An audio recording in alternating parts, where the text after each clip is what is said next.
Alright guys, on this one I'm going to show you, got my lovely wife Ashley, by the way, as my student pilot today, playing the role of student pilot.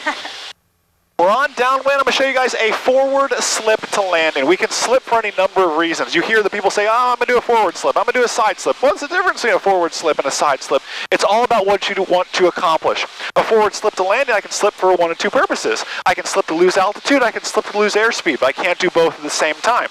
And then a side slip is more like when I'm on a crosswind and I'm coming into land is when I do a side slip to land is what happens there. So I'm going to beam my touchdown point, bring the carpet on, and I'm going to leave the power where it's at though, and I'll bring it back just a hair, but I'm going to maintain 1,000 feet here all the way on the traffic. I'm going to purposely be 1,000 feet on final and be way too high to make this landing and show you a slip to landing to lose altitude, and then when I get into the transition phase after I clear these 70-foot trees at the end, you're going to see me go ahead and slip for airspeed as well.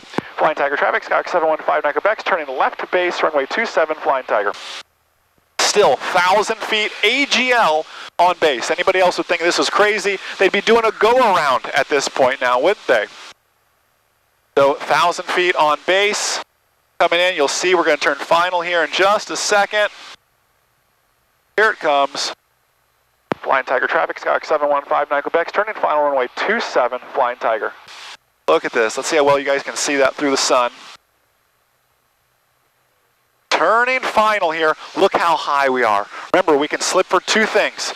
Altitude and airspeed, but not at the same time. I'm not using any flaps. I'm going to bring the power back to idle and watch me slip this thing on down. I'm going to give it full left rudder into the wind essentially, and right aileron right here to counteract that as I'm coming on down. And then if I drift a little bit too far, like I'm drifting away from the center line, I can swing it back with right rudder and left aileron, keeping it coming on down, looking good. No problem, 1,500 feet per minute sinking. Now I'm going to just glide here for a second, because next thing I want to do is I want to clear these trees. I want to confirm that I'm going to clear those trees, so I'm just flying level for a second, and then I'm going to initiate a slip right over top these trees again, and slip right on down over those trees, transition, and now I could even slip for airspeed a little bit. Look how I kick that nose over to the right just a little bit, almost like a crosswind landing, and just hold it off, and then just set this airplane down real nice and gentle here.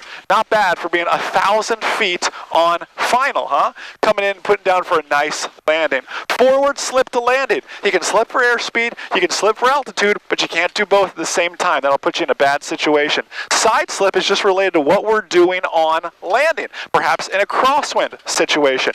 Get out with a flight instructor and practice some forward slips to landing. Listen, I can't wait to read your comments underneath this video on YouTube or on MzeroA.com. Hope you guys enjoy the rest of your day, and most importantly, remember, a good pilot is always learning. Have a great day, guys. See ya. Pass your check ride or I'll pay for it. Join our #1 rated online ground school and participate in live mock check rides and interactive written test prep. Visit groundschoolacademy.com to learn more.